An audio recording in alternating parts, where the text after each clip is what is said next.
Hi, and welcome to Lex One Health YouTube channel. Did you know that today is the World Hepatitis Awareness Day? Well, here is what you need to know. The 28th of July has been dedicated for the World Hepatitis Awareness Day. There are 350 million people around the world suffering from hepatitis. Moreover, there are 3 million people who develop early stages of the disease every year but remain unaware of it until the disease becomes severe.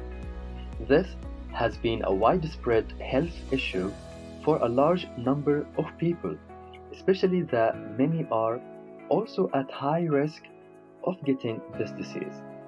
So, what is hepatitis?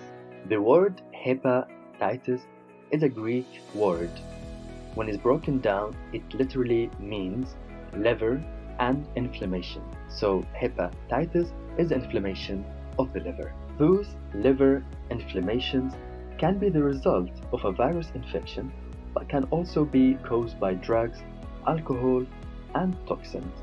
The inflammation can be mild, but also at some time can be very serious and can lead to a complete liver failure.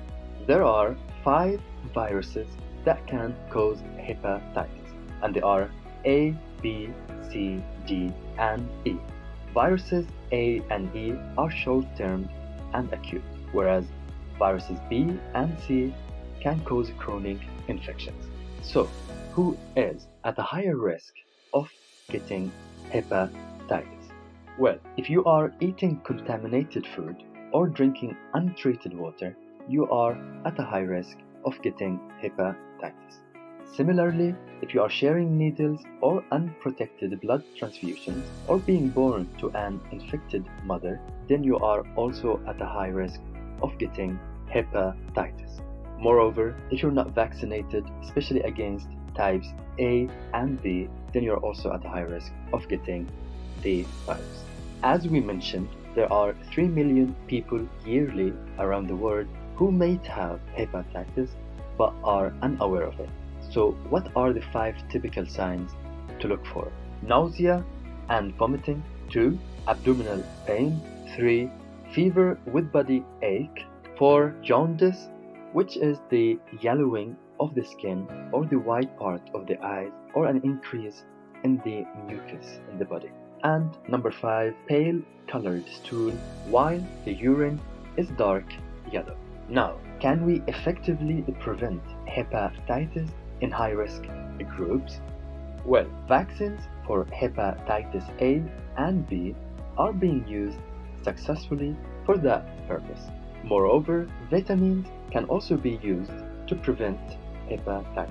Such vitamins are A, C, E, and D in particular are effective when it comes to preventative aspects, as the deficiency of vitamin D has been shown to be correlated with some hepatitis cases, as well as vitamin A, C, and E. So, when it comes to food, what should you eat if you are afraid of getting hepatitis or if you are suffering from one already? Nutritionists say that a good healthy diet is the best diet for hepatitis patients. Following on the discussion of vitamins, what food items do have high amounts of those vitamins and what other food items you can incorporate into your diet? 1. Citrus fruits and vegetables. 2. Lean protein like fish, chicken, eggs. 3. Whole grains such as brown rice, oats, and barley. 4. Low or non-fat dairy foods and olive oils, and drink please plenty of items to avoid. First, improperly cooked seafood, and particularly shellfish, as a study showed that hepatitis virus A is easily transmitted through the consumption of improperly cooked shellfish. 2. Diets high in fat. Fat begins to store in the liver. This may promote the development of scarring of the liver. Third, high-calorie sugary food items such as cakes and sugary beverages, heavily salted food items, and 5. Alcoholic beverages. And finally, let's keep in mind that increasing awareness means decreasing the likelihood of having this disease. So please help us increase the awareness by consuming enough vitamins in your diet and following the right instructions. Thank you and see you in our next video, and please don't forget to subscribe to our channel below.